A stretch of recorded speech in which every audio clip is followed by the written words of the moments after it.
The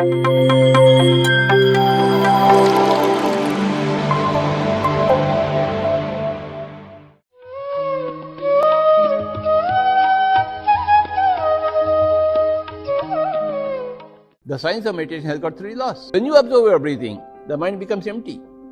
Is the first law. When the mind becomes empty, huge amounts of cosmic energy get flooded into the body. That is the second law. When the body is saturated with cosmic energy, the body's problems vanish. That is the third law. So I discovered these 3 laws through my own practice.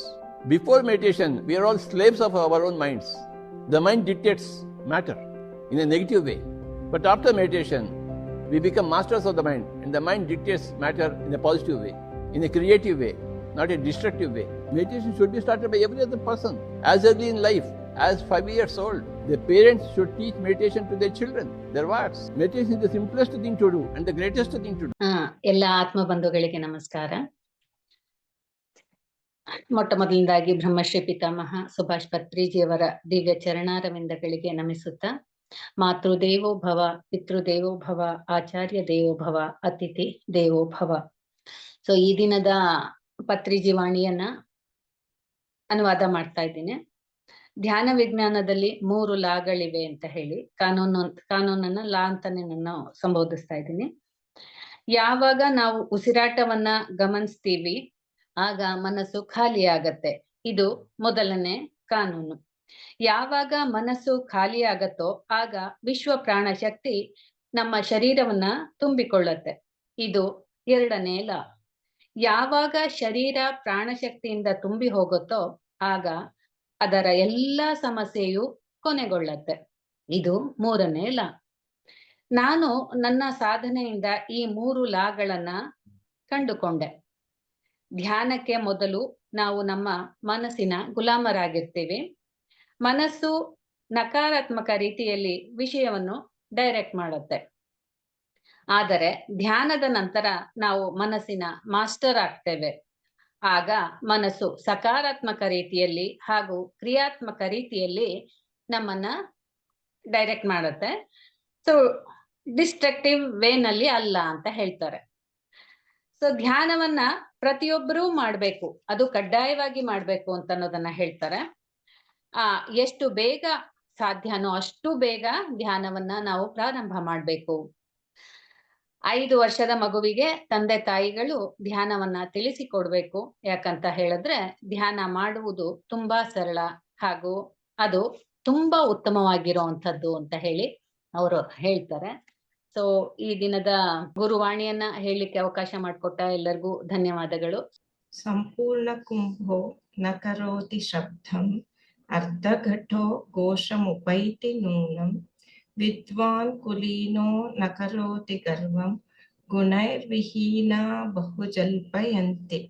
ಅಂದರೆ ತುಂಬಿದ ಕೊಡ ತುಳುಕಲ್ಲ ಅಂತ ನಾವು ಹೇಳ್ತೀವಲ್ಲ, ಅದನ್ನೇ ಇಲ್ಲಿ ತಿಳಿಸ್ತಾ ಇದ್ದಾರೆ. ತುಂಬಿದ ಕೊಡ ಶಬ್ದವನ್ನು ಮಾಡುವುದಿಲ್ಲ, ಅರ್ಧ ತುಂಬಿದ ಘಟ ಬಹಳ ಸದ್ದು ಮಾಡುತ್ತೆ. ಹಾಗೆಯೇ ನಿಜವಾದ ವಿದ್ವಾಂಸನು ಗರ್ವಿಸದೆ ಸೌಮ್ಯದಿಂದ ಇರುತ್ತಾನೆ. ಗುಣಹೀನ ವ್ಯಕ್ತಿಯು ಸದಾ ಮಾತನಾಡುತ್ತಿರುತ್ತಾನೆ. ಪತ್ರಿಸಲ್ 3 ನಿಯಮಗಳು, ಲಾಸ್ ಆಫ್ ಮೆಡಿಟೇಷನ್ ಅವ್ರ ಸ್ವಂತ ತಿಳ್ಕೊಂಡಿದ್ದು. ಸೊ ಇಲ್ಲಿ ಪತ್ರಿಸರ್ ಲಾಸ್ ಆಫ್ 3 ಲಾಸ್ ಅಂತ ಹೇಳ್ತಾ ಇದ್ದಾರೆ. ಸೊ ಅದನ್ನ ನಾವು ಅಷ್ಟು ರಿಜಿಡ್ ಆಗಿ ತಗೊಳೋದು ಬೇಡ. ಸೊ ಅಂದ್ರೆ ಸ್ವಲ್ಪ ಅಂದ್ರೆ ರೂಲ್ ಬೌಂಡ್ ಅಂತಂದ್ರೆ ಅದು ರೂಲ್ ತರ ತಗೊಳೋದಲ್ಲ. ಅಂದ್ರೆ ಅಲ್ಲಿ ನ್ಯಾಚುರಲ್ ಗ್ರೋತ್, ಒಂದು ಸಹಜವಾದ ಅರಳುವಿಕೆ ನಾವು ಗಮನಿಸೋಣ of one's own total being. ಅಂದ್ರೆ ಫಸ್ಟ್ ಎಲ್ಲ ಏನು ಶ್ವಾಸದ ಕಡೆ ಗಮನ, ಸೆಕೆಂಡ್ನೇದು ಮೈಂಡ್ ಎಂಟಿ ಆಗ್ತತೆ, ಆಮೇಲೆ ವಿಶ್ವಶಕ್ತಿ ಬರ್ತತೆ. ಅದರಿಂದ ಏನಾಗ್ತದೆ, ಬಿಫೋರ್ ಮೆಡಿಟೇಷನ್ ನಾವು ಯಾವ್ದಕ್ಕೆ ಅಟ್ಯಾಚ್ ಆಗ್ತಿದ್ವಿ, ಮೋಸ್ಟ್ಲಿ ಇನ್ ನೆಗೆಟಿವ್ ವೇ, ಅದಕ್ಕೆ ನಾವು ಅಟ್ಯಾಚ್ ಆಗ್ತಾ ಇದ್ವಿ. ಸೊ ಇಲ್ಲಿ ಅಂದ್ರೆ ಆಮೇಲೆ we become more optimistic, positive ಆಗಿ ಆಶಾ ಇದರಲ್ಲಿ ಬರ್ತೀವಿ. ಸೊ ಇದು ಸಹಜತೆ ತರ ನೋಡೋಣ, ಆಸ್ ಎ ಲಾ ಅಂತ ಬೇಡ. ಅಂದ್ರೆ ಇಟ್ಸ್ ಎ ಲಾ, ರೂಲ್. ಅಂದ್ರೆ ನ್ಯಾಚುರಲ್ ಶ್ವಾಸದ ಕಡೆ ಗಮನ ಕೊಟ್ಟು ಕೂಡ ಸಹಜವಾಗಿ ಅನ್ಫೋಲ್ಡ್ ಆಗಕ್ ಶುರು ಆಗುತ್ತೆ. ಅಂದ್ರೆ ಪ್ರತಿಯೊಂದು ಅನಾವರಣ ಆಗಕ್ ಶುರು ಆಗ್ತದೆ. ಅಂದ್ರೆ ರೂಪಾಂತರಣ ಟೋಟಲ್ ಇಡೀ ನಮ್ಮ ಟೋಟಲ್ ಬೀಯಿಂಗ್ ಇಲ್ಲಿ ರೂಪಾಂತರಣ ಆಗ್ತೈತಿ. ಇಲ್ಲಿ ಯಾವುದೋ ಏನೋ ಒಂದನ್ನ ನಾವು ಆಡ್ ಮಾಡ್ತಾ ಇಲ್ಲ, ಎಲ್ಲಾನು ರೂಪಾಂತರಣ ಆಗ್ತಾ ಐತೆ.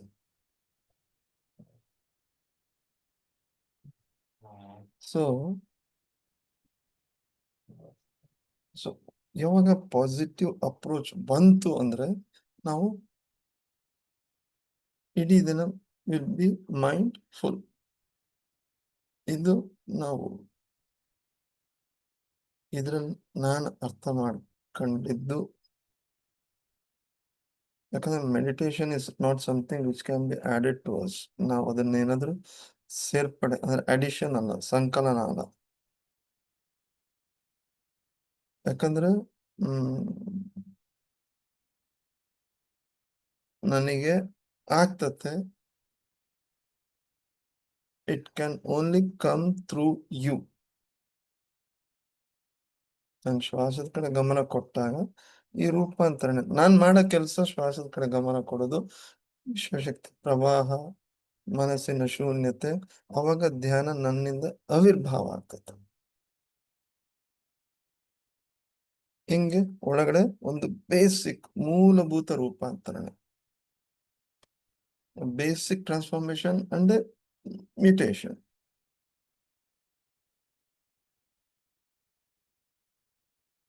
ಸೊ ಇಟ್ಸ್ ನಾಟ್ ಅಂದ್ರೆ ಏನೋ ಒಂದು ಫಸ್ಟ್ ನಾವು ಶುರು ಮಾಡ್ತೀವಿ ಶ್ವಾಸದ ಕಡೆ ಗಮನ ಕೊಟ್ಟು, ಆಮೇಲೆ ಒಂದು ಹೇಳ್ಬೇಕಂದ್ರೆ it's a great adventure the human mind can undertake.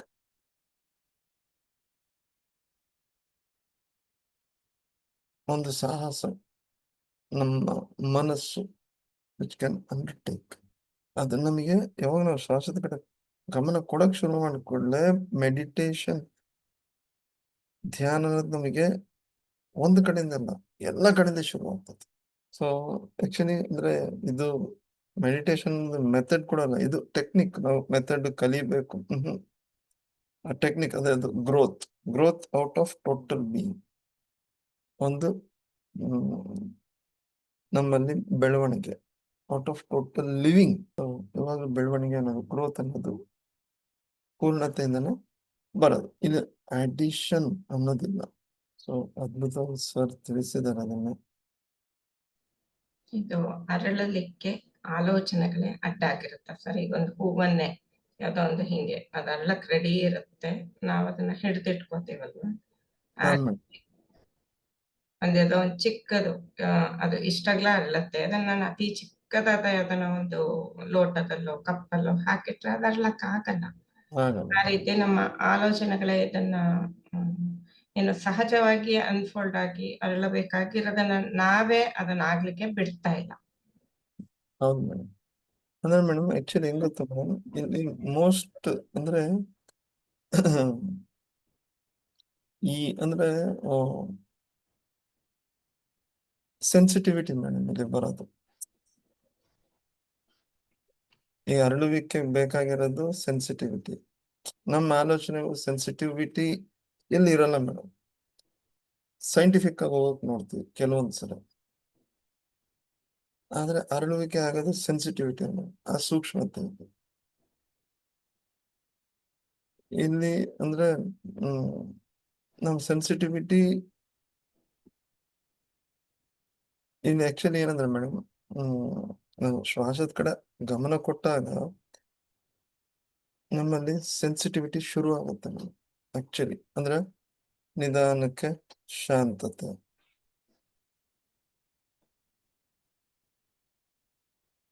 ನಿಧಾನಕ್ಕೆ ಏನಂತೀವಿ ಒಂದು ಒಳಗಡೆ ಒಂದು ಫೀಲ್, ಒಂದು ಶೂನ್ಯತಾ ಭಾವ ನಿಧಾನಕ್ಕೆ ಶುರು ಆಗುತ್ತೆ ಮೇಡಮ್. ಆ ಕ್ಲೆನ್ಸಿಂಗ್ ಮೂಮೆಂಟ್ ಇರ್ಬೋದು. ಅಂದ್ರೆ ಇಲ್ಲಿ ಸೆನ್ಸಿಟಿವಿಟಿ ಅಂದ್ರೆ ನಾನ್ ಇಂಟೆಲೆಕ್ಚುಯಲ್ ಮೇಡಮ್. ಇದು ಯಾಕೆ ಹೆಂಗೆ ಇಲ್ಲ. ಸೊ ನಾವು ನಮ್ಮ ಆಲೋಚನೆಗಳು ಇದ್ದಾಗ ನಾವು ಹಿಡಿದಿಟ್ಟಿರ್ತೀವಿ ಮೇಡಮ್, ಹಿಂಗೆ ಇರ್ಬೇಕು ಅಂತ. ಸೊ ಹಂಗಾಗಿ ಧ್ಯಾನ ಕ್ರಿಯೆಯಲ್ಲೂ ಕೂಡ ಬರಲ್ಲ, ಕ್ರಿಯೆಯಲ್ಲೂ ಕೂಡ ಬರಲ್ಲ. ಇದು ಆಗುವಿಕೆ ಅಷ್ಟೇ, ನನ್ನ ಒಳಗಡೆ ಶುರು ಆಗ್ತದೆ, ಸಾಕಷ್ಟು ಆಗ್ತವೆ. ಸೊ ಇದೇ ತರ. ಸೊ ಹಂಗಾಗಿ ದ ಫಸ್ಟ್ ಆಫ್ ಮೆಡಿಟೇಷನ್ ಅಂದ್ರೆ begins with the body madam. So ನಮ್ಮ ಶರೀರದ ಬಗ್ಗೆ ಯಾವ ರೀತಿ ನಕಾರಾತ್ಮಕ ಆಲೋಚನೆಗಳು ಇದಾವೆ ಅವೆಲ್ಲ ನಾನು ನಾವು ಬಿಡ್ಬೇಕು. ಯಾಕಂದ್ರೆ ಬಾಡಿ ಅಂದ್ರೆ ಶರೀರನೇ ಉಪಕರಣ, ಒಂದು ಪ್ರಾಪಂಚಿಕ ಮಾಧ್ಯಮಕ್ಕೆ, ಇನ್ನೊಂದು ಆಧ್ಯಾತ್ಮಿಕ ಜಗತ್ತಿಗೆ ಕೂಡ. ಅಂದ್ರೆ ಸ್ಥೂಲದಿಂದ ಸೂಕ್ಷ್ಮದ ಕಡೆ ಹ್ಮ್ ಅದು ಹ್ಮ್ ನಡೀತಾ ಹೋಗುತ್ತೆ. ಹ್ಮ್ ಇದು ಸಹ ನಮಗೊಂದು ನಂಬಿಕೆ ಬರ್ಲಿಕ್ಕಾಗಿ, ಒಂದು ವಿಶ್ವಾಸ ಮೂಡಿಸ್ಲಿಕ್ಕಾಗಿಯೇ ಆ ಪ್ರಕೃತಿ ಆ ರೀತಿ ಮಾಡಿದೆಯೇನೋ. ಸ್ಥೂಲವಾದದಷ್ಟೇ ನಾವು ಕಾಣ್ಲಿಕ್ಕಾಗತ್ತೆ. ಓ ಏನೋ ಆಗ್ತಾ ಇದೆ ಅನ್ನೋ ಒಂದು ಭರವಸೆನೂ ಬರುತ್ತೆ ನಮ್ಗೆ. ಇದು ಒಂದು ಅಂದ್ರೆ ಈ ಮೆಡಿಟೇಷನ್ ಕಂಪ್ಲೀಟ್ ಅಂಡರ್ಸ್ಟ್ಯಾಂಡಿಂಗ್ ಏನ್ ಗೊತ್ತಾ ಮೇಡಮ್, ಇಡೀ ದಿನ ನಮ್ ಶಕ್ತಿ ನನ್ನಿಂದ ಹೊರಗಡೆ ಚಲಿಸ್ತಾ ಐತೆ, ಚಲಿಸಿ ಒಳಗಡೆ ಖಾಲಿ ಆಗ್ತಾ ಐತೆ. It is just ಊಸಿಂಗ್ out every day ಅಂತೀವಲ್ಲ ಆ ತರ. ಹೋಗಿರೋ ಶಕ್ತಿ ವಾಪಸ್ ಯಾವ್ದು ಬರ್ತಾ ಇಲ್ಲ, ನಾವು ಹಂಗೆ ಬಿಸಾಕ್ತಾನೆ ಇದ್ದೀವಿ. ಅವಾಗ ಏನಾಗ್ತದೆ, ವಿ ಫೀಲ್ ಡಿಸಿಪೇಟೆಡ್, ಫ್ರಸ್ಟ್ರೇಟೆಡ್. ಯಾಕಂದ್ರೆ ಶಕ್ತಿ ಹೊರಗಡೆ ಹೋಯ್ತು, ಯಾವ್ದು ಬರ್ತಾ ಇಲ್ಲ. ಅವಾಗ ಏನಾಗ್ತದೆ ಒಳಗಡೆ ಈಗ ಖಾಲಿತನ ಅಂದ್ರೆ ಧ್ಯಾನದಿಂದ ಬರೋ ಖಾಲಿತನ ಅಲ್ಲ ಮೇಡಮ್, ಒಂಥರ ಡಬ್ರಿ, ಯಾವ್ದಾದ್ರು ಬೋಗಾಣಿ ಡಬ್ರಿ ಖಾಲಿ ಇರ್ತದಲ್ಲ ಆ ತರ ಆಗುತ್ತೆ. ಗ್ರೇಟೆಸ್ಟ್ ಮಿರಾಕಲ್ ನಮ್ ಜೀವನದಾಗ ಏನಂದ್ರೆ how to turn energy towards home, ಮನೆ ಕಡೆ ಮತ್ತೆ ವಾಪಸ್ ಹೆಂಗ್ ತಿರುಗಿಸೋದು. ಹಂಗಂತೇಳಿ ನಾವು ಪ್ರಪಂಚನ ಬಿಡ್ಬೇಕು ಅಂತ madam. There is no need to leave anything. ಎಲ್ಲ ಹೋಗ್ಬೇಕು ಬೇಡ, ಈ ಪ್ರಪಂಚದಲ್ಲೇ ಇರ್ತಾ ಆದ್ರೆ ಬೇರೆ ಇನ್ ಟೋಟಲ್ ಡಿಫ್ರೆಂಟ್ ವೇ. ಅಂದ್ರೆ ನಾನು ಇರ್ತೀನಿ ಆದ್ರೆ ಐ ಶುಡ್ ಬಿ ಸೆಂಟರ್ಡ್. ಅದೇ ಮೆಡಿಟೇಷನ್, ನಾನು ಕೇಂದ್ರೀಕೃತನಾಗ್ಬೇಕು. ಅಂದ್ರೆ ನೀವ್ ಈಗ ತಿಳಿಸಿದ್ರಿ, ಒಂದೇನೋ ಪಾತ್ರೆ ಖಾಲಿ ಮಾಡಿದಾಗ ಖಾಲಿ ಇರುತ್ತಲ್ಲ ಅಂತ ಖಾಲಿತನ ಅಲ್ಲ. ಹೌದು. ಧ್ಯಾನದಲ್ಲಿ ಉಂಟಾಗುವ ಖಾಲಿತನ ಅಂದ್ರೆ ಈ ಆಲೋಚನೆಗಳೆಲ್ಲ ಇಡೀ ಒಂದು ಸುಮ್ನೆ ನನಗೀಗ ಅನ್ಸಿದ್ ಮನ್ಸಿನಲ್ಲಿ ಇಡೀ ಹೇಗಂದ್ರೆ ಹಂಗೆ ಎದ್ವಾ ತದ್ವಾ ರೂಮಲ್ಲಿ ಬಿಸಾಡಿರ್ತೀವಿ. ಅಲ್ಲಿ ಅಂದ್ರೆ ಅದನ್ನ ನೀಟಾಗಿ ಜೋಡ್ಸಿದ್ರೆ ಬೇಕಾದಷ್ಟು ಖಾಲಿ ಸ್ಪೇಸ್ ಕಾಣುತ್ತೆ. ಬಟ್ ನಾವ್ ಎಲ್ಲಾ ಕಡೆ ತುಂಬಿರೋ ತರ ಅಂದ್ರೆ ಎಸ್ತಿರ್ತೀವಿ. ಅದನ್ನೇ ಒಂದು ಅವಶ್ಯಕವಾಗಿರೋದು ಒಂದ್ ಕಡೆ, ಅನಾವಶ್ಯಕವಾಗಿರೋದು ಒಂದ್ ಕಡೆ, ಆ ರೀತಿ ಇಟ್ಟಾಗ ಉಂಟಾಗುತ್ತಲ್ಲ ಖಾಲಿತನ. ಅಂದ್ರೆ ಇನ್ಯಾವ್ದಾದ್ರು ಹೊಸದಾಗಿ ಬರೋದಕ್ಕೂ ನಾವು ಜಾಗ ಮಾಡ್ಕೊಡ್ತೀವಲ್ವಾ, ಆ ರೀತಿನ. ಆ ರೀತಿ ಮೇಡಮ್.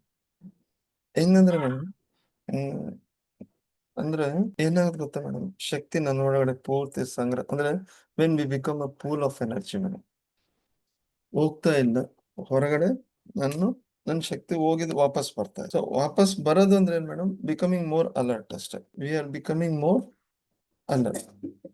ವಾಪಸ್ ಬರೋದು ಅಂದ್ರೆ ಅದು ಮೇಡಮ್. ಅಂದ್ರೆ ಇಲ್ಲಿ ಹೆಂಗಂದ್ರೆ ಮೇಡಮ್, ಎಲ್ಲರೂ ಮೆಡಿಟೇಷನ್ ಕೂಡ ಏನೋ ಬೇರೆ ಅಂತ ಅನ್ಕೊಂತಾರೆ. ಅದಲ್ಲ ಮೇಡಮ್, ನಾನು ಏನೇ ಮಾಡ್ಲಿ, ವೇರ್ ಎವರ್ ಯು ಗೋ, ನಾನು ಎಲ್ಲೇ ಹೋಗ್ಲಿ, whatsoever we do always do it with inner light. ಅಂತರ್ ಬೆಳಕು, ಅಂತರ್ ಜಾಗೃತಿ, ಇದೇ meditation. Live the same life, ಅದೇ ಜೀವನ ಜೀವಿಸ್ತೀರಿ. ಚೇಂಜ್ ದ ಅಲರ್ಟ್ನೆಸ್ ಅಂದ್ರೆ ಮೇಕ್ ಇಟ್, ಅಂದ್ರೆ ಅದನ್ನ ಇನ್ನ ತೀಕ್ಷ್ಣ ಮಾಡ್ಬೇಕು ಮೇಡಮ್.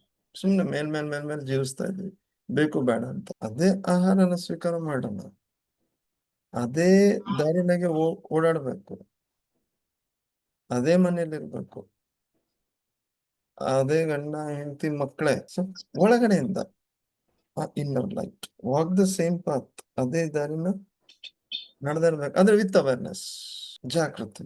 ಅವಾಗ ಆ ಹಾದಿ ಸೇಮ್, ಅಂದ್ರೆ ಅದೇ ಹಾದಿ ಇರಲ್ಲ ಮೇಡಮ್. ಯಾಕಂದ್ರೆ ಜಾಗೃತಿ ನನ್ನಲ್ಲಿ ಚೇಂಜ್ ಆಗುತ್ತೆ. ಆಹಾರ ಸೇಮ್ ಆಹಾರ ಅಲ್ಲ, ಯಾಕಂದ್ರೆ ನಾನ್ ಸೇಮ್ ಇಲ್ಲಲ್ಲ. ಗಂಡನೂ ಹೇಳ್ತೀನೋ ಅವರೇ, ಬಟ್ ಅಪ್ರೋಚ್ ಡಿಫ್ರೆಂಟ್. ಯಾಕಂದ್ರೆ ನಾನ್ ಸೇಮ್ ಇಲ್ಲ ಒಳಗಡೆ. ಇನ್ನರ್ ಚೇಂಜ್ ನನ್ನದು. ಸೊ ಇನ್ನರ್ ಚೇಂಜ್ ಅಂದ್ರೇನು, ಹೋಗಿರೋ ಶಕ್ತಿನ ಮತ್ತೆ ಸಂಗ್ರಹಿಸೋದು. ಒಳಗಡೆ ಆಂತರಿಕ ರೂಪಾಂತರಣ ಆಯ್ತದೆ ಮೇಡಮ್. ಹೊರಗಡೆ ನಾನು ಏನು ಮಾಡೋದ್ ಬೇಕಾಗಿಲ್ಲ, ಎಲ್ಲಾನು ಸೇಮೇ ಇರ್ತದೆ. ಆದ್ರೆ ನನ್ನ ನೋಟ ಬದಲಾಯಿಸ್ತದೆ, ಬದಲಾವಣೆ ಆಗ್ಬಿಡುತ್ತೆ ಮೇಡಮ್. ನಾನು ಎಷ್ಟು ಕತ್ಲು ಜೀವಿಸ್ತೀನೋ ಅಷ್ಟು ಪ್ರಪಂಚ. ಮನೆಯಲ್ಲಿ ಒಂದು ಹೋಲ್ಡರ್ಗೆ ಮೊದ್ಲು ಯಾವ್ದೋ ಬೇರೆ ಮೊದ್ಲೆಲ್ಲ ಬರ್ತಿತ್ತಲ್ಲ ಸರ್, ಆ ತರ ಬಲ್ಬ್ ಹಾಕ್ತೀವಿ. ಅದನ್ನ ತೆಗೆದು ಒಂದು LED ಅಥವಾ ಅಷ್ಟೇ ಎಲೆಕ್ಟ್ರಿಸಿಟಿ ಆದ್ರೆ ಬೆಳಕು ಹೆಚ್ಚು ಕೊಡುತ್ತೆ. ಆ ರೀತಿ ಅಂತ ಅನ್ನಿಸ್ತು ನನಗೀಗ. ಜಾಗೃತಿ ಬದಲಾದಂತೆ ಅಲ್ಲಿ ಬಲ್ಬ್ ಬದಲಾದಾಗ ಬೆಳಕು ಬೇರೆ ರೀತಿಯ ಬೆಳಕು ಬರುತ್ತೆ. ಅಥವಾ ಯಾವ್ದೋ ಬಣ್ಣದ ಹಾಕಿರ್ತೀವಿ ಅದನ್ನ ತೆಗೆದು ಇನ್ನೊಂದು ಬಣ್ಣ ಹಾಕಿದ್ರೆ ಇನ್ನೊಂದು ಬಣ್ಣದ ಬೆಳಕು ಬರುತ್ತೆ. ಆ ರೀತಿನ ಅಂತ ಅನ್ನಿಸ್ತು. ಸರ್ ನಮಸ್ಕಾರ ಸರ್. ಸರ್ ನಮಸ್ತೆ ಸರ್. ಪತ್ರಿಜಿಯವರು 3 ಲಾಸ್ ಅಂತ ಹೇಳಿದ್ರು. ಹೌದು ಸರ್. ಅದು ಒಂದು ಕಾನೂನು ಅನ್ನೋ ಅರ್ಥದಲ್ಲಿ ತಗೋಬಹುದು, ಸರ್. ಅಥವಾ ನಿಯಮ ಅನ್ನೋ ಅರ್ಥದಲ್ಲಿ ತಗೋಬಹುದು. ಈ ಕಾನೂನು ಅಂತಕ್ಕಂಥದ್ದು ಮನುಷ್ಯ ಮಾಡಿರ್ತಕ್ಕಂಥದ್ದು. Yes sir. ಅಂದ್ರೆ ನಮ್ಮ ಜೀವನ ಸಕ್ರಮವಾಗಿರ್ಬೇಕಾದ್ರೆ, ತೊಂದರೆ ಇಲ್ದಿರ ನಡಿಬೇಕಾದ್ರೆ ಈ ನಿಯಮಗಳನ್ನ ನಾವು ಪಾಲಿಸಬೇಕು, ಅಥವಾ ಈ ಕಾನೂನನ್ನ ನೀನು ಪಾಲಿಸ್ಬೇಕು. ಇದನ್ನ ಪಾಲಿಸದೆ ಹೋದ್ರೆ ನಿನಗೆ ಶಿಕ್ಷೆ ಇದೆ. ಅದರ ಅರ್ಥ ಏನು ಅಂತಂದ್ರೆ, ಕಾನೂನು ನಾನು ಮಾಡಿದೀನಿ, ನೀನು ಪಾಲಿಸ್ಬೇಕು ಅಂತ ಹೇಳ್ತಾ ಇದ್ದೀನಿ, ಇದು ಆಜ್ಞೆ. ಆದ್ರೆ ನೀನು ಪಾಲಿಸದೆ ಇರೋ ಅವಕಾಶನೂ ಇದೆ. ಆ ಕಾನೂನನ್ನ ಮುರಿಯತಕ್ಕಂಥ ಸಾಮರ್ಥ್ಯನೂ ನಿನಗಿದೆ.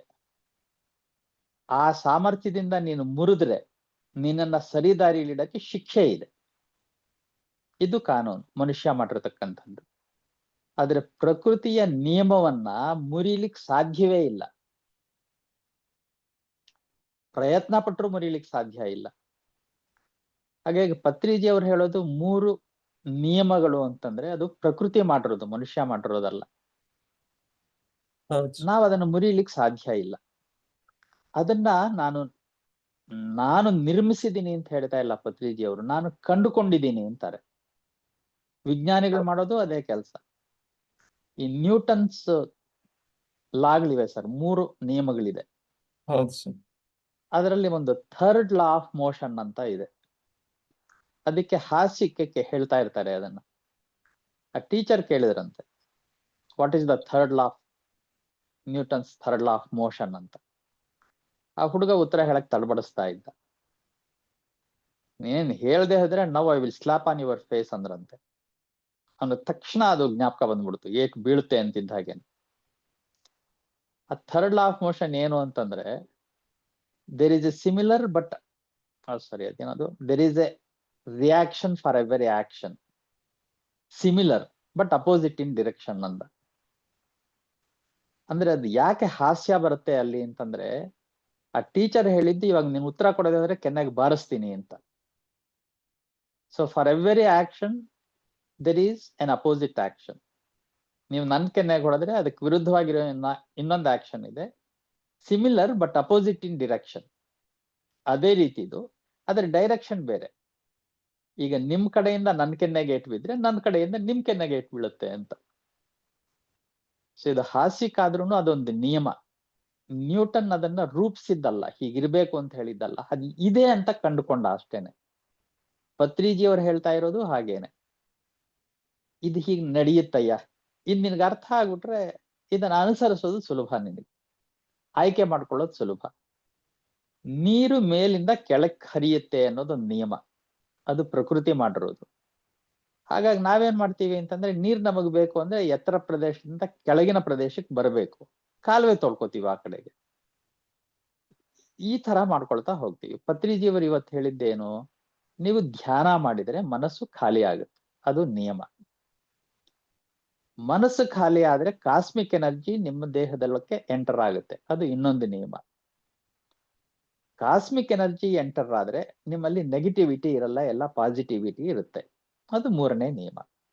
ಇದನ್ನ ಬದಲಾಯಿಸಕ್ಕಾಗಲ್ಲ, ಇದನ್ನ ನಿನ್ನ ಅನುಕೂಲಕ್ಕೆ ನೀನು ಉಪಯೋಗಿಸ್ಕೋಬಹುದು ಅಂತ. ಸೊ ಹಾಗಾಗಿ ನನಗೆ ಯಾವ್ದು ಬೇಕು ಅನ್ನೋದು ನನಗೆ ಗೊತ್ತಾಗ್ಬಿಟ್ರೆ ಅದಕ್ಕೆ ಏನ್ ಮಾಡ್ಬೇಕು ಅನ್ನೋದು ಗೊತ್ತಾಗುತ್ತೆ. ನನ್ನಲ್ಲಿ ಪಾಸಿಟಿವಿಟಿನೇ ತುಂಬ್ಕೋಬೇಕು ಅಂತಂದ್ರೆ ಕಾಸ್ಮಿಕ್ ಎನರ್ಜಿ ತುಂಬ್ಕೋಬೇಕು. ಕಾಸ್ಮಿಕ್ ಎನರ್ಜಿ ತುಂಬ್ಕೋಬೇಕು ಅಂತಂದ್ರೆ ಮೈಂಡ್ ಖಾಲಿ ಆಗ್ಬೇಕು. ಮೈಂಡ್ ಖಾಲಿ ಆಗ್ಬೇಕು ಅಂದ್ರೆ ಧ್ಯಾನ ಮಾಡ್ಬೇಕು ಅಂತ. ಬಹಳ ಸಿಂಪಲ್ ಅದು. ಯಾಕೆ ಖಾಲಿ ಮಾಡ್ಬೇಕು? ಖಾಲಿ ಆಗದೆ ಹೋದ್ರೆ ತುಂಬಿಸ್ಕೊಳ್ಳೋದು ಹೇಗೆ? ಈ ಮದುವೆ ಮನೆಗಳಲ್ಲಿ ಒಂದೊಂದು ನೀರಿನ ಲೋಟ ಕೊಡ್ತಾರೆ ಸರ್, ಇತ್ತೀಚೆಗೆ ಬಾಟಲ್ ಕೊಟ್ಬಿಡ್ತಾ ಇದ್ದಾರೆ. ಆ ನೀರಿನ ಲೋಟ ಕೊಟ್ಟು ಊಟದ ಕೊನೆಯ ಹಂತಕ್ಕೆ ಬಂದಾಗ ಮಜ್ಜಿಗೆ ತಗೊಂಡ್ಬರ್ತಾರೆ. ಆ ಮಜ್ಜಿಗೆ ಕುಡಿಬೇಕು ಅಂದ್ರೆ ಆ ನೀರಿನ ಲೋಟದಲ್ಲಿ ಸ್ವಲ್ಪ ನೀರಿರುತ್ತೆ, ಅರ್ಧನೋ ಮುಕ್ಕಾಲೋ. ನಮಗೆ 2 ದಾರಿ, ಒಂದ ಆ ನೀರು ಕುಡಿದು ಖಾಲಿ ಮಾಡ್ಬೇಕು, ಇಲ್ಲ ಹೊರಗಡೆ ಚೆಲ್ಲಬೇಕು.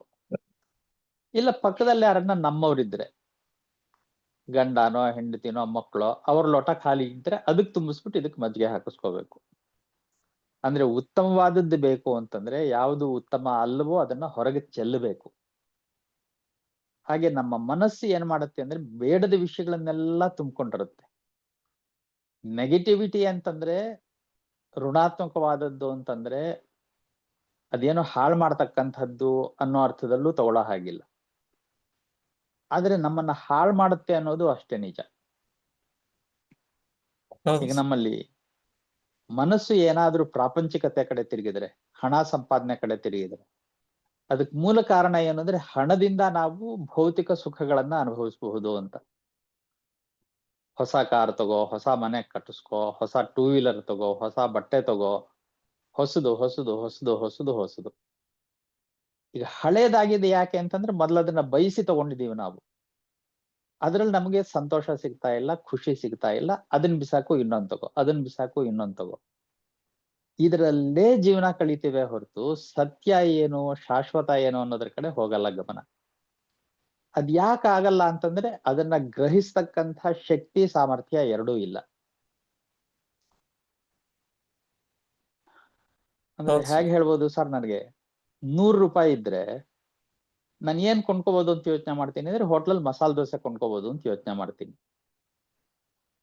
1000 ರೂಪಾಯಿ ಇದ್ರೆ ಒಂದ್ ಟೀ ಶರ್ಟೋ ಒಂದ್ ಪ್ಯಾಂಟೋ ತಗೋಬಹುದು ಅನ್ಕೋತೀನಿ. 10,000 ಇದ್ರೆ ಹೊಸದು ಪ್ಯಾಂಟು ಶರ್ಟು ಹೊಲಿಸ್ಕೊಳಕ್ ಹೋಗ್ತೀನಿ. ಅಂದ್ರೆ ನನ್ನ ಸಾಮರ್ಥ್ಯ ಜಾಸ್ತಿ ಆದಷ್ಟು ನನ್ನ ಗಳಿಸುವಿಕೆಯ ಸಾಮರ್ಥ್ಯ ಜಾಸ್ತಿ ಆಗುತ್ತೆ. ಹಾಗಾಗಿ ಹೆಚ್ಚಿನದನ್ನ ಗಳಿಸ್ಬೇಕು ಅಂದ್ರೆ ಹೆಚ್ಚಿನ ಶಕ್ತಿ ಬರಬೇಕು. ಹೆಚ್ಚಿನ ಶಕ್ತಿ ಎಲ್ಲಿಂದ ಬರುತ್ತೆ ಅಂದ್ರೆ ಕಾಸ್ಮಿಕ್ ಎನರ್ಜಿ ನಮ್ಮೊಳಗೆ ಬರಬೇಕು. ಅದು ಬರ್ಬೇಕು ಅಂದ್ರೆ ಮನಸ್ಸು ಖಾಲಿ ಮಾಡ್ಬೇಕು. ಹಾಗಾಗಿ ಖಾಲಿ ಮಾಡಕ್ಕಿರೋ ದಾರಿ ಯಾವ್ದಪ್ಪ ಅಂದ್ರೆ ಅದು ನಿಯಮನಪ್ಪ. ನೀನ್ ಧ್ಯಾನ ಮಾಡಿದ್ರೆ ಅದಾಗದೆ ಖಾಲಿ ಆಗ್ಬಿಡುತ್ತೆ. ನಲ್ಲಿ ತಿರುಗಿಸಿದ್ರೆ ಹೇಗೆ ಟ್ಯಾಂಕ್ ಖಾಲಿ ಆಗುತ್ತೋ, ನೀನ್ ಧ್ಯಾನ ಮಾಡಿದ್ರೆ ಮನಸ್ಸು ಖಾಲಿ ಆಗುತ್ತೆ, ಬೇರೆ ಆಲೋಚನೆಗಳೆಲ್ಲ ಹೋಗ್ಬಿಡುತ್ತೆ. ಇವತ್ ಮೇಡಮ್ನವ್ರು ಸುಭಾಷಿತ ಹೇಳಿದ್ರಲ್ಲ ಸರ್, ಸಂಪೂರ್ಣ ಕುಂಭೋ ನಗರೋತಿ ಶಬ್ದಂ ಅರ್ಧೋ ಘಟೋ ಘೋಷಂ ಉಪೈತಿ ನೂನಂ ಅಂತ. ಅಂದ್ರೆ ಪೂರ್ಣತೆ ಯಾವುದು ಅಂತಂದ್ರೆ ಅತ್ಯಂತ ಉತ್ತಮವಾಗಿರ್ತಕ್ಕಂಥದ್ದು ತುಂಬಿಕೊಂಡ್ರೆ. ಅರ್ಧಂಬರ್ಧ ಜ್ಞಾನ ಇದ್ರೆ ಸುಮ್ಮನೆ ಅದು ಶಬ್ದ ಮಾಡ್ತಾನೆ ಇರುತ್ತೆ. ಅದು ಮಾಡ್ತೀನಿ, ಇದು ಮಾಡ್ತೀನಿ, ಹಾಗೆ ಹೀಗೆ ಅಂತ. ಮನಸ್ಸು ಅಷ್ಟೇ, ಈ ತುಂಬಾ ಲೋ ಲೆವೆಲ್ ಆಲೋಚನೆಗಳೇ ತುಂಬಿಕೊಂಡಿದ್ರೆ ಹಾಗೆ ಶಬ್ದ ಮಾಡ್ತಾ ಇರುತ್ತೆ. ಕಾಸ್ಮಿಕ್ ಎನರ್ಜಿ ಪ್ರವೇಶ ಮಾಡಿದ್ರೆ ತುಂಬ ಹೋಗುತ್ತೆ, ಪ್ರಶಾಂತವಾಗುತ್ತೆ. ಆವಾಗ ನಮಗೆ ಒಳಿತು ಕೆಡುಕುಗಳ ಭೇದ ಇಲ್ಲ, ಒಳ್ಳೇದು ಕೆಟ್ಟದ್ದಲ್ಲ, ನಾನು ನೀನು ಇಲ್ಲ, ಎಲ್ಲವೂ ಅದ್ವೈತವೇ. ಹಾಗಾಗಿ ಮನಸ್ಸು ಸದಾ ನೆಮ್ಮದಿಯಿಂದ ಇರುತ್ತೆ, ಪಾಸಿಟಿವೇ ಇರುತ್ತೆ ಎಲ್ಲ ಕೂಡ. ನಾನು ನೀನು ಒಂದೇ ಅಂತ ಆದ್ಮೇಲೆ ನಾನು ನಿಮಗ್ ತೊಂದರೆ ಕೊಡಲ್ಲ, ನೀವು ನನಗ್ ತೊಂದರೆ ಕೊಡಲ್ಲ. ಎಲ್ಲವೂ ಸುಗಮವಾಗಿ ನಡೀತಾ ಇರುತ್ತೆ, ಸಾಮರಸ್ಯದಲ್ಲಿರುತ್ತೆ, ಸಮರಸದಲ್ಲಿರುತ್ತೆ ಅಂತ. ಹಾಗಾಗಿ ಈ 3 ನಿಯಮಗಳು ಅರ್ಥಕೊಳ್ರಪ್ಪ. ಅರ್ಥಕೊಂಡ್ರೆ ನೀವು ಪಾಲಿಸ್ತೀರ. ಪಾಲಿಸಿ ಅಂತ ಹೇಳ್ಬೇಕಾದ್ದಿಲ್ಲ ನಾನು. ನೀರ್ ಮೇಲಿಂದ ಕೆಳಕ್ ಹರಿಯುತ್ತೆ ಅಂತಂದ್ರೆ ನಲ್ಲಿ ತಿರುಗಿಸಿದಾಗ ಬಕೆಟ್ನ ಕೆಳಗಡೆನೆ ಇಡ್ತೀರಾ ನೀವು, ಮೇಲಿಡಕ್ ಹೋಗೋದೇ ಇಲ್ಲ. ಹಾಗೆ ನಿಮಗ್ ಗೊತ್ತಾಗ್ಬಿಟ್ರೆ ಇದು ನೀವು ಮಾಡ್ತೀರಾ. ಇದನ್ನ ಮಾಡ್ಕೊಳ್ಳಿ ಅಂತ ಹೇಳ್ತಾ ಇದ್ದಾರೆ ಅನ್ನಿಸ್ತು ಸರ್ ನನಗೆ. Yes sir. ನಾವ್ ಈ ಪ್ರಾಪಂಚಿಕತೆಯಲ್ಲಿ ಒಂದು ಕಾನೂನು ಅಂತ ಮಾಡಿದ್ರೆ ನಾವು ಪಾಲಿಸ್ತೀವಿ ಅಥವಾ ಪಾಲಿಸ್ದಾಗ ಹಿಂಗಾಗತ್ತೆ ಅಂತ ಶ್ರೀನಿವಾಸ್ ಸರ್ ತಿಳಿಸಿದ್ರಲ್ಲ ಸರ್, ಇದು ಪ್ರಕೃತಿಯ ಕಾನೂನು ಇರ್ಬಹುದಾ? ನೀವು ಮೇಡಮ್, ಶ್ವಾಸದ ಕಡೆ ಗಮನ ಕೊಟ್ರೆ ನಿಮಗೆ ಆಗತ್ತೆ. ಯೂನಿವರ್ಸಲ್ ಲಾನಾಗ ಬೀಳ್ತೀವಿ.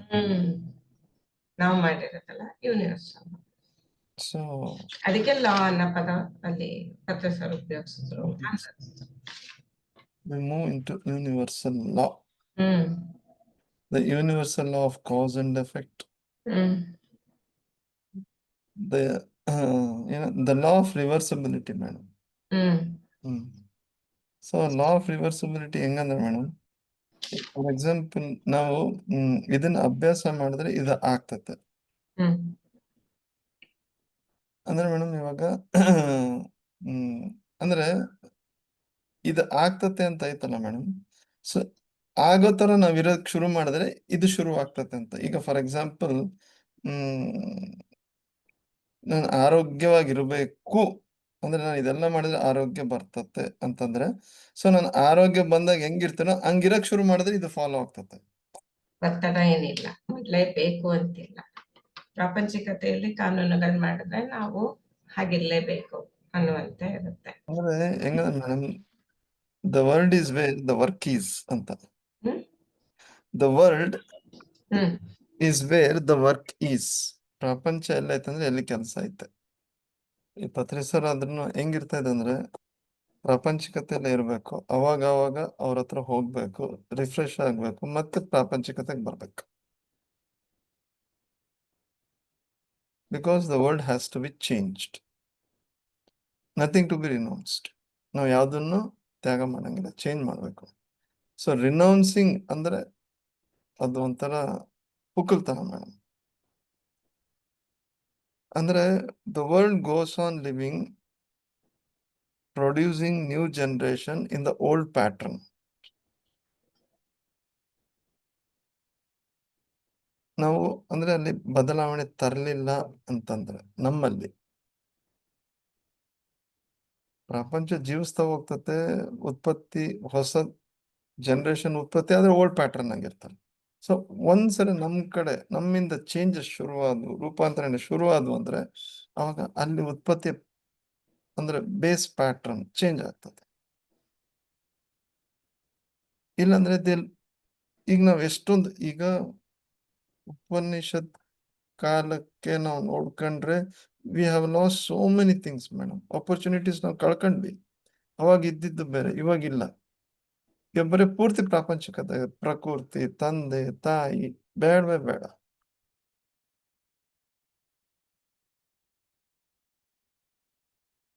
ಯಾಕಂದ್ರೆ ಅವಾಗ ಹೆಂಗಿರ್ತಿತ್ತಂದ್ರೆ, ಈಗಾದ್ರೂ ನಾವು ಪಲಾಯನ ಅಂದ್ರೆ ಅಂಜುಬುರಕ್ಕಿಂದ ಇದು ಇಲ್ಲಿ ನನಗೆ ಡಿಸ್ಟರ್ಬೆನ್ಸ್ ಕ್ರಿಯೇಟ್ ಆಗ್ತತೆ, ಇಲ್ಲಿಂದ ನಾನು ದೂರ ಹೋಗ್ತೀನಿ ಅಂದ್ರೆ ಅದು ಪಲಾಯನ. ಸೊ ಅಲ್ಲಿ ಏನಾಗ್ತದೆ, I am losing the opportunity. ಆ ಒಂದು test whether we are growing or not, ನನ್ನಲ್ಲಿ ಬೆಳವಣಿಗೆ ಆಯ್ತಾ ಇಲ್ಲ ಅನ್ನೋ ಒಂದು ಪರೀಕ್ಷೆಯ ಒಂದು ಅವಕಾಶ ನಾನು ಕಳ್ಕೊಂತೀನಿ. ನಾನು ಹಿಮಾಲಯದ ಹೋಗಿ ಒಂದು 50 ವರ್ಷ ಕುತ್ಕೋಬಹುದು, ನಾನು ಸೈಲೆಂಟ್ ಆಗಿರ್ಬೋದು, ಅಲ್ಲಿ ಫುಲ್ ವಾತಾವರಣನೇ ಸೈಲೆಂಟ್ ಐತೆ. ಅಂದ್ರೆ ಆ ಸೈಲೆನ್ಸ್ ಏನಾಯ್ತಲ್ಲ ಮೇಡಮ್, ನಾವು ಗುಡ್ಡದಲ್ಲಿ ಹಿಮಾಲಯದಲ್ಲಿ ಪ್ರಪಂಚದಿಂದ ದೂರ ಹೋದಾಗ ನಮ್ಗೆ ಏನ್ ಪಡಿತೀವಲ್ಲ ಮೇಡಮ್, ಅದು ನಮ್ದಲ್ಲ, ಅದು ಅಲ್ಲಿದು ವಾತಾವರಣ. ಅದು ಇಟ್ ಈಸ್ ಬಿಕಾಸ್ ಅದು ಇಟ್ ಬಿಲಾಂಗ್ಸ್ ಟು ಹಿಮಾಲಯಸ್. ಅಲ್ಲಿ ಎಲ್ಲರೂ ಶಾಂತತೆಯಲ್ಲಿ ಐತೆ, ಎಟ್ರನಲ್ಲಿ ಸೈಲೆಂಟ್, ನಿರಂತರವಾಗಿ. ಅಲ್ಲಿ ಯಾರು ಡಿಸ್ಟರ್ಬ್ ಮಾಡಕ್ ಇಲ್ಲೇ ಇಲ್ಲಲ್ಲ. ನಾನು ಎಲ್ಲಾದ್ರೂ ನನಗೆ ಒಂದ್ ಕಡೆ ಡಿಸ್ಟರ್ಬೆನ್ಸ್ ಕ್ರಿಯೇಟ್ ಆಯ್ತು, ನಾನು ಅಲ್ಲಿಂದ ದೂರ ಹೋದೆ ಅಂದ್ರೆ ನಾನು ಶಾಂತತೆ ಕಡೆ ಹೋಗಲ್ಲ madam. I am just running away from situation. ಈ ಪರಿಸ್ಥಿತಿಯಿಂದ ಓಡ್ತಾ ಇದ್ದೀನಿ. ಎಲ್ಲಿ ನನ್ನ ಶಾಂತತೆ ಡಿಸ್ಟರ್ಬ್ ಆಗ್ತೈತೆ ಅಲ್ಲಿಂದ ನಾನು ಓಡೋಗ್ತಾ ಇದ್ದೀನಿ. ಯಾಕಂದ್ರೆ ಲಕ್ಷಾಂತರ ಜನ ಇದರಲ್ಲೇ ಮಾಸ್ಟರ್ಸ್ ತಿಳಿಸೋದು, ಲಕ್ಷಾಂತರ ಜನ, ಕೋಟ್ಯಾಂತರ ಜನ ಹಿಂಗೆ ಒದ್ದಾಡ್ತಾ ಇದ್ದಾರೆ ಫಾರ್ ಸ್ಟುಪಿಡ್ ರೀಸನ್ಸ್. ನೀವು ನೋಡ್ರಿ ಮೇಡಮ್, ಮೂಲಭೂತ ಡೈವರ್ಸ್ ಆಗೋದಕ್ಕೆ ಮೂಲಭೂತ ಕಾರಣಗಳಿರಲ್ಲ. ಏನ್ ಕಾರಣ ಅಂದ್ರೆ, ಒಂದ್ ಯಾವ್ದೋ ಕ್ಲಾಸಿಗೆ ಕಳ್ಸಿಲ್ಲ. ಸೊ ನಾನು ಹಿಮಾಲಯದ 50 ವರ್ಷ ಇದ್ದು ಮತ್ತೆ ನನ್ನ ಊರಿಗೆ ಬಂದ್ರೆ ಮತ್ತೆ ನನ್ನ ಶಾಂತತೆ ಡಿಸ್ಟರ್ಬ್ ಆಗ್ತದೆ. ಸೊ ದಟ್ ಈಸ್ ಅಲ್ಲಿ ಶಾಂತತೆ ಅಲ್ಲೇ ಅಲ್ಲ, ಸುಮ್ನೆ ಅಲ್ಲಿ ಹೋಗಿ ಟೈಮ್ ವೇಸ್ಟ್ ಮಾಡ್ಕೊಂಡು ಬಂದಂಗೆ. ಅದು ಹಿಮಾಲಯದ ಶಾಂತತೆ. ಸೊ ಇದಕ್ಕೆ ಪತ್ರಿ ಸರ್ ಈ ಧ್ಯಾನ ಮಹಾಯಜ್ಞ ಇವೆಲ್ಲವೂ ಮಾಡ್ತಿದ್ದಾರೆ ಅಂದ್ರೆ, we should go there to rejoice, to feel the presence of a master. ಯಾಕಂದ್ರೆ ಏನಂತಾರಲ್ಲ, he is universe for us.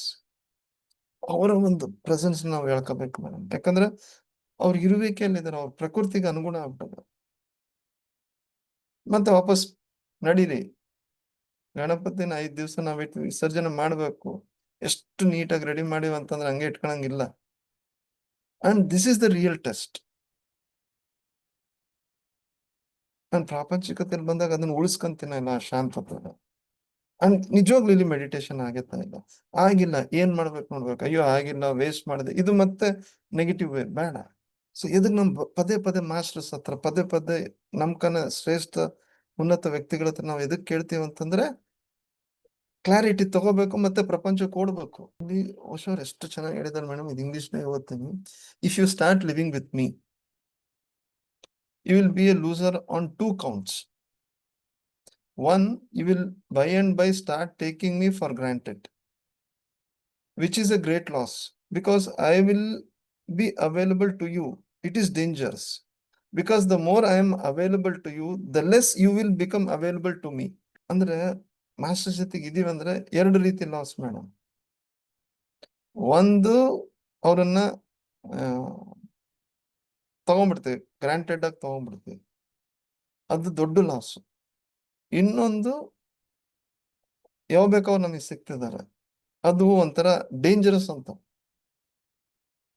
ಯಾಕಂದ್ರೆ ಎಷ್ಟು ಅವ್ರು ನಮಗೆ ಸಿಗ್ತಾರೆ ಅಷ್ಟು ಅವ್ರಿಗೆ ನಾವು ಸಿಗಲ್ಲ. ಯಾಕಂದ್ರೆ ಈ ಪ್ರಪಂಚನ ತ್ಯಾಗ ಮಾಡಕ್ಕಿಲ್ಲ madam. There are beautiful people madam. Duryodhana, Drona ಇದಾರೆ, ರಾಮ ಇದಾರೆ, ಎಲ್ಲರೂ ಇದ್ದಾರೆ, ಇಮ್ಮೆನ್ಸ್ಲಿ ಕೇಪಬಲ್ ಪೀಪಲ್. ಯಾರು ನಮ್ಮಲ್ಲಿ ಏನಂತ ಮೇಡಮ್, ಆ ಕಿಡಿ ಅಂದ್ರೆ ಆ ಮ್ಯೂಟೇಶನ್ ರೈಟ್ ಮೀನಿಂಗ್ ಏನ್ ಮೇಡಮ್, ಪ್ರಾಸೆಸ್ ಆಫ್ ಮ್ಯೂಟೇಶನ್ ಈ ನಮ್ಮ ಜೀವನದಲ್ಲಿ ಅದು ಪ್ರತಿಯೊಬ್ರು ಟ್ರಿಗರ್ ಮಾಡ್ತಾರೆ ಮೇಡಮ್. ಆ ಪ್ರಾಸೆಸ್ ಆಫ್ ಮ್ಯೂಟೇಶನ್ ಟ್ರಿಗರ್ ಮಾಡ್ತಾರೆ. ನೀವು ಕೇಳಿದ್ಮೇಲೆ ಏನನ್ನಿಸ್ತು, ಹಾ ಸರ್, ನಾವು ಗುರುಗಳ ಹತ್ರ ಯಾಕೆ ಹೋಗ್ತೀವಿ ಅಂತಂದ್ರೆ ಹಾ ಸರ್, ಏನನ್ನೋ ಪಡ್ಕೋಬೇಕು ಅಂತ. ಹೌದು ಸರ್. ಆದ್ರೆ ಯಾಕೆ ಪಡ್ಕೋಬೇಕು ಅನ್ಕೋತೀವಿ ಅನ್ನೋದೇ ಒಂದು ಪ್ರಶ್ನೆ. ಸರ್ ಇಲ್ಲಿ ನೆಕ್ಸ್ಟ್ ಏನ್ ಹೇಳ್ತಾರೆ ಸರ್ ವರ್ಷ ಅವರು, ಏನು ಪ್ರಾಸೆಸ್ ಆಫ್ ಮ್ಯೂಟೇಶನ್ ಸರ್. ಈಗ ಮೇಡಮ್ ಈಗ ಅಂತೀವಲ್ಲ ಮೇಡಮ್, ಈಗ ವೈರಸ್ ಮ್ಯೂಟೆಂಟ್ ಫಸ್ಟ್ ಬಂದಾಗ ಸ್ಟ್ರಾಂಗ್ ಇರ್ತತೆ, ಸೆಕೆಂಡ್ ಬಂದಾಗ ಸ್ವಲ್ಪ, ಸೊ ಯಾವಾಗ್ಲೂ ಅವ್ರ ಜೊತೆಗಿದ್ದಾಗ ಹಂಗಾಗ್ಬಿಡ್ತೀವಿ ನಾವು. ಆಮೇಲೆ ಮೇಡಮ್ ಪ್ರತಿಯೊಬ್ಬರು ನಮ್ಮ ಜೀವನದಲ್ಲಿ trigger the process of mutation. ಅಂದ್ರೆ ಆ ರೂಪಾಂತರನೇ ಒಂದು ಮ್ಯೂಟೇಶನ್, ಇಂಪೆಂಡಿಂಗ್ ಮ್ಯೂಟೇಶನ್ ಅಂತೀವಿ ಮೇಡಮ್. ಆ ರೂಪಾಂತರ ನಮ್ಮಲ್ಲಿ ನಡೀತತೆ. ಸೊ ಯಾವಾಗ ನಮಗೆ ಹತಾಶ ಆಗ್ತೀವಿ, ಬರ್ರಿ ಅಂತಾರೆ, ಅವಾಗೆ ನಾವು ಗುರುಗಳ ಹತ್ರ ಹೋಗ್ತೀವಿ. ಹತಾಶ ಆಗ್ತೀವಿ, ಇನ್ನ ಭ್ರಮೆಯಲ್ಲಿದ್ದೀನಿ, ಭ್ರಾಂತಿಯಲ್ಲಿದ್ದೀನಿ, ಬರ್ರಿ, ಟಚ್ ಮೀ. ಅವರ ಒಂದು ಆ ಪ್ರೇಮದ ಒಂದು ಅವರ ಒಂದು ಆರೈಕೆ ಆಗ್ಲಿ, feel the love, become courageous and go back to world ಅಂತಾರೆ. ಮತ್ತೆ ಇದು ನೋಡ್ರಿ ಸರ್ ಅವ್ರು ಹೇಳ್ತಾರೆ, ಅಂದ್ರೆ ಅದಕ್ಕೆ but the world is where the work is, ಇದು ಮಿಸ್ಟ್ರಿ ಸ್ಕೂಲ್ ಅಂತ ಅವ್ರು ಹೇಳ್ತಾರೆ. We prepare people to change the world ಅಂತ ಓಶೋ ಅವರು, ಅಂದ್ರೆ ವಾಗ್ದಾಳಿನೇ ಅನ್ಕೊಂಡ್ರು. ಇದು ಸರ್ ಈಗ ತಿಳಿಸಿ sir. The world is where the work is ಅಂತ ಹೇಳಿದ್ರಲ್ಲ ಸರ್. ಹ್ಞೂ ಸರ್. ಆ ವರ್ಕ್ ಯಾರ್ಗೆ ಅಂತ, ಅದು ನಮಗೆ, ನನಗೆ ಯಾರನ್ನ ಪ್ರಕೃತಿ ಇಲ್ಲಿ ಕಳಿಸಿದ್ಯೋ ಅವ್ರಿಗೆ ವರ್ಕ್ ಅದು. ಹೌದು, ಅದು ನಿನ್ನ ಪ್ರಪಂಚ, ಅದಕ್ಕೋಸ್ಕರ ಕಳಿಸಿದೀನಿ, ನೀನ್ ಆ ವರ್ಕ್ ಮಾಡ್ಬೇಕು. ಆದ್ರೆ ಪತ್ರಿಜಿ ಅವ್ರು ಹೇಳ್ತಿದ್ದಿದ್ದು ಅದೇನೆ, ಪರ್ಪಸ್ ಆಫ್ ಯುವರ್ ಲೈಫ್ ಅಂತ. ಅದೇನು ಅಂತ ನಿನಗ್ ಗೊತ್ತಾಗಬೇಕು. ಅದು ಟೈಮ್ ತಗೊಳತ್ತಪ್ಪ, ನೀನ್ ಅಲ್ಲಿ ತನಕ ನಡೆಸ್ತಾ ಇರೋ ಹಾಗೆ ಜೀವನ ಅಂತ. ಆದ್ರೆ ನಾನ್ ಹೇಳಿದ್ದು, ಗುರುಗಳ ಹತ್ರ ಹೋಗ್ಬೇಕಾದ್ರೆ ಯಾಕೆ ಹೋಗ್ತೀವಿ ಅನ್ನೋದೇ ನಮಗ್ ಗೊತ್ತಿರಲ್ಲ ಸರ್. ಕಾರಣ ಏನು ಅಂತ ಗೊತ್ತಿಲ್ಲ, ಏನೋ ಒಂದು ಉದ್ದೇಶ ಇಟ್ಕೊಂಡು ಹೋಗ್ತೀವಿ ನಾವು. ಅಂದ್ರೆ ಇದು ಹೇಗಾಗ್ಬಿಡುತ್ತೆ ಸರ್, ನಮ್ಗೆ ಕೆಲವರಿಗೆಲ್ಲ ತೂಕ ಜಾಸ್ತಿ ಆಗ್ಬಿಡುತ್ತೆ, ದೇಹದ ತೂಕ. ಅವ್ರ ತಕ್ಷಣ ಏನ್ ಮಾಡ್ತಾರೆ, ಕರ್ನಾಟಕದಲ್ಲಿ ಸಾಮಾನ್ಯವಾಗಿ ಧರ್ಮಸ್ಥಳದ ಹತ್ರ ಉಜಿರೆಯಲ್ಲಿ ಒಂದಿದೆ, ಅಲ್ಲಿಗೆ ಹೋಗ್ತೀವಿ ಅಂತಾರೆ, ನೇಚರ್ ಕ್ಯೂರ್ ಅಂತ. ಅಲ್ಲಿಗೆ ಹೋದ್ರೆ ಅವರು ಆಹಾರದಲ್ಲಿ ಪಥ್ಯ, ಬೆಳಗ್ಗೆ ಬರೀ ಹಣ್ಣು ಹಂಪಲು ಅದ್ ಕೊಡ್ತಾರೆ. ಆಮೇಲೆ 1 ಗಂಟೆ 1.5 ಗಂಟೆ ಬಿಟ್ಕೊಂಡು ಯಾವ್ದನ್ನ ಜ್ಯೂಸು, ಮತ್ತೆ ಅಷ್ಟೇನೆ ಹಣ್ಣು ಹಂಪಲು, ಈ ತರ. ಇದಕ್ಕೆ ದುಡ್ಡು ಖರ್ಚು ಮಾಡ್ಕೊಂಡು ಅಲ್ಲಿಗೆ ಹೋಗ್ತಾರೆ. ಇಷ್ಟು ಅಂತ ಫೀಸ್ ಇರುತ್ತೆ, ಆ ಫೀಸ್ ಕಟ್ತಾರೆ, ಆಹಾರ ನಿಯಂತ್ರಣ ಮಾಡ್ತಾರೆ, ಎಲ್ಲಾ ಮಾಡ್ಕೊಂಡ್ಬಿಟ್ಟು ಪ್ರತಿಯೊಬ್ರು ಹೇಳೋದ್ ಕೇಳಿದೀನಿ, ಬಹಳ ಅನುಕೂಲ ಆಗಿದೆ ಸರ್. ನಾನು ನೋಡಿ ಸರ್, 1 ವಾರ ಇದ್ದೆ 5 kg ತೂಕ ಕಡಿಮೆ ಆಗ್ಬಿಟ್ಟಿದೀನಿ ಸರ್ ಅಂತೆಲ್ಲ. ಇಲ್ಲಿಗೆ ಬಂದ್ಮೇಲೆ ಏನ್ ಮಾಡ್ತಾರೆ ಅಂದ್ರೆ, 1 ವಾರ ಅದನ್ನ ಮುಂದುವರಿಸ್ತಾರೆ, ಬಹಳ ಕಷ್ಟಪಟ್ಟು ಮುಂದುವರಿಸ್ತಾರೆ. ಆಮೇಲೆ ನಿಧಾನಕ್ಕೆ ಅದನ್ನ ಬಿಟ್ಟು ಬಿಡ್ತಾರೆ. ಆಮೇಲೆ ಹೇಳ್ತಾರೆ, ಇಲ್ಲ ಸರ್, ವರ್ಷಕ್ಕೆ 1 ಸಲನೋ 2 ಸಲ ಅನ್ನನ್ನ ಹೋಗ್ಬರ್ಬೇಕು ಸರ್ ಅಲ್ಲಿಗೆ. ಅಲ್ಲಪ್ಪ, ನೀನ್ 1 ಸಲ ಹೋದ್ಮೇಲೆ ಕಲ್ತಿದ್ದೆ ಏನ್ ಮಾಡ್ದೆ ನೀನು? ಅಲ್ಲಿ ಕಲ್ತಿದ್ದನ್ನ ಜೀವನದಲ್ಲಿ ಅಳವಡಿಸ್ಕೊಳ್ಳದೆ ಹೋದ್ರೆ ಉಪಯೋಗ ಏನು? ಅಂದ್ರೆ ನೀನೇನ್ ಮಾಡ್ತಿದೀಯಾ, ಅವ್ರು ಕ್ಲೀನ್ ಮಾಡೋದು ಹೇಳ್ಕೊಡ್ತಾರೆ, ನೀನ್ ವಾಪಸ್ ಬಂದು ಮತ್ತೆ ಕಸ ತುಂಬ್ಕೊಳ್ಳೋದ್ ಕಲ್ತ್ಕೋತೀಯ. ಆ ಕಸ ತುಂಬ್ಕೊಳ್ಳೋದ್ ಬಿಡ್ತಾ ಇಲ್ಲ ನೀನು. ಮತ್ತೆ ಗುರುಗಳ ಹತ್ರ ಹೋದಾಗ ಅವರು ನೀನ್ ಕ್ಲೀನ್ ಮಾಡೋದ್ ಹೇಗೆ ಅಂತ ಹೇಳ್ಕೊಡ್ತಾರೆ. ನಾನು ಅಲ್ಲಿಂದ ವಾಪಸ್ ಬಂದ್ಮೇಲೆ ಅದನ್ನ ಅನುಸರಿಸಿದ್ರಲ್ವಾ ಸರ್ ಅನುಕೂಲ ಆಗೋದು. ಹ್ಮ್ ಸರ್. ನಾನು ಮತ್ತೆ ಮತ್ತೆ ಗುರುಗಳ ಹತ್ರಕ್ಕೆ ಹೋಗ್ತಿದ್ದೀನಿ ಅಂತಂದ್ರೆ ಗುರುಗಳ ಹತ್ರ ಹೋಗ್ತಾ ಇರೋದು ಬರೀ ಟ್ರೀಟ್ಮೆಂಟ್ಗೆ ಅಂತ, ಹೌದು ಸರ್. ಕಲಿಕೆಗಲ್ಲ. ಕಲಿಕೆ ಅದನ್ನೇ ಓಶೋ ಅವ್ರು ಹೇಳೋದು, ಹೇಳೋದು. ನೀವು ನನ್ನನ್ನ ವೈದ್ಯನನ್ನಾಗಿ ಮಾಡಬೇಡಿ, ಯಾವುದೇ ಗುರುನ ವೈದ್ಯನನ್ನಾಗಿ ಮಾಡಬೇಡಿ. ಅವ್ರಿರೋದು ನಿಮಗೆ ಟ್ರೀಟ್ಮೆಂಟ್ ಕೊಡಕ್ಕಲ್ಲ, ಅವ್ರಿರೋದು ಜ್ಞಾನಾರ್ಜನೆ ಪಡ್ಕೊಳಕ್ಕೆ. ನಿಮಗೆ ಜ್ಞಾನಾರ್ಜನೆಗೋಸ್ಕರ ಹೋಗಿ, ಸತ್ಯ ತಿಳ್ಕೊಳಕ್ ಹೋಗಿ. ನೀವು ಮಹಾರಾಜನ ಹತ್ರಕ್ಕೆ ಹೋಗ್ಬಿಟ್ಟು, ಏನಪ್ಪಾ ನಿನ್ ಬಗ್ಗೆ ನನಗ್ ಬಹಳ ಪ್ರೀತಿ ಇದೆ ಕಣಯ್ಯ, ಏನ್ ಸಹಾಯ ಮಾಡ್ಲಿ ನಿನಗೆ ಅಂದ್ರೆ, ಸಾರ್ ನಮ್ಮ ಮನೇಲಿ ಕಸ ತುಂಬ್ಕೊಂಡ್ಬಿಟ್ಟಿದೆ, ದಯವಿಟ್ಟು ಒಂದ್ ದಿವಸ ಬಿಡು ಮಾಡ್ಕೊಂಬಂದ ಕಸ ಕ್ಲೀನ್ ಮಾಡಿ ಅಂತ ಕೇಳ್ತಾನೆ. ಅವ್ರ ಸಾಮರ್ಥ್ಯ ಏನು, ಅದನ್ನ ನೀನ್ ಯಾಕೆ ಉಪಯೋಗಿಸ್ಕೋಬೇಕು ಅನ್ನೋದನ್ನ ಯೋಚನೆ ಮಾಡು. ಗುರುಗಳ ಹತ್ರ ಹೋಗ್ಬೇಕಾದ್ರೆ ಯಾವ್ಯಾವ್ದು ಸಣ್ಣ ಸಣ್ಣದಕ್ಕೆ ಹೋಗ್ಬೇಡ ಅವ್ರ ಹತ್ರ. ನನ್ಗೆ ಆರೋಗ್ಯ ಸರಿ ಇಲ್ಲ, ವಾಸಿ ಮಾಡಿ, ನನ್ಗೇನೋ ನನ್ ಕಷ್ಟಗಳು ಬಂದ್ಬಿಟ್ಟಿದೆ, ನೀವು ಧ್ಯಾನ ಮಾಡಿ ಏನನ್ನ ಪರಿಹಾರ ಕೊಡಿ, ಇವನ್ನೆಲ್ಲ ಕೇಳಕ್ ಹೋಗ್ಬೇಡಿ. ನೀವು ಸತ್ಯ ದರ್ಶನಕ್ಕೋಸ್ಕರ ಅವ್ರ ಹತ್ರಕ್ ಹೋಗಿ. ಅದು ಗುರುಗಳ ಹತ್ರ ಹೋಗ್ಬೇಕಾದ್ರೆ ನಿಜವಾದ ಕಾರಣ ಇರ್ಬೇಕು ಸರ್ ನಮ್ಗೆ. ನಾವೆಲ್ಲ ಇಷ್ಟೇನೆ, ನೀವು ಹೇಳಿದಾಗೆ ರಿಲೀಫ್ಗೆ ಅಲ್ಲಿಗೆ ಹೋಗು, ರಿಲೀಫ್ ತಗೋ, ಮತ್ತೆ ಬಾ ಇದೇ ಜಂಜಟದಲ್ಲಿ ಬೀಳು. ಅದಕ್ಕೆ ಅವಾಗ ಬಂದು ಒಂದ್ಸಲ ಏನಾಗುತ್ತೆ ಸರ್, ಒಂದ್ ದೀಪ್ ಶುರು ಆಗ್ಬಿಡ್ತೈತೆ, ಎಗರ್ ಬಿಡ್ತೀವಿ ಸರ್. ಹಾ, ಅದು ಗುರುಗಳ ಅರ್ಥ ಹತ್ರ ಆಗೋದಕ್ಕೆ ಹೋದಾಗ ಟೈಮ್ ಇದು ಬೇಕು. ಸರ್. ಈಗ ಅದೇ ಸರ್, ಈಗ ಹೋಗ್ತಾ ಇರ್ತೀವಿ, ಒಂದು ಸರಿ ಸರ್ ಆ ಜಿಗಿತ ಬಂದ್ಬಿಡ್ತೈತೆ. ಈಗ ಹೆಸರು ಗೊತ್ತಾಗ್ತಿಲ್ಲ, ಬುದ್ಧ ಭಗವಾನ್ ಸಾರಿ ಪುತ್ರನೇ ಇರ್ಬೇಕು, ಕುಂದ್ರಸನ್ ಸುಮ್ನೆ ಕೂತ್ಕೊ 2 ವರ್ಷ 3 ವರ್ಷ ಆಗ್ಬಿಡ್ತೈತೆ. ಆಮೇಲೆ ಆತನ ಪ್ರಶ್ನೆಗಳೇ ಇರೋದಿಲ್ಲ ಸರ್. ಯಾರೋ ಒಬ್ರು ಬರ್ತಾರೆ, ಸುಮ್ನೆ ನೀನ್ ಇವಾಗ ಕುತ್ಕೊಳಕ್ ಹೋಗ್ಬೇಡ, ಕುತ್ಕೊಂಡೆ ಹೋಯ್ದಿ, ಆ ತರ ಸರ್. ಅಂದ್ರೆ ಒಂದು ಜಿಗಿತ ಬಂದ್ಬಿಡ್ತದೆ ಸರ್. ಅದೇ ನಮ್ಮಲ್ಲಿ ಬದಲಾವಣೆ ಆಗೋ ತನಕ ನಾವು ಕಾಯ್ಬೇಕು. ಕಾಯ್ಬೇಕು ಸರ್. ಮತ್ತು ಆ ಸಂಪರ್ಕದಲ್ಲಿ, ಸಂಸರ್ಗದಲ್ಲಿ ಇರ್ಬೇಕು. ಈ ವೇದಿಕೆಯಲ್ಲಿ ಅದೇ ಸಂಪರ್ಕ ಆಗುತ್ತೆ ನೋಡಿ ಸರ್.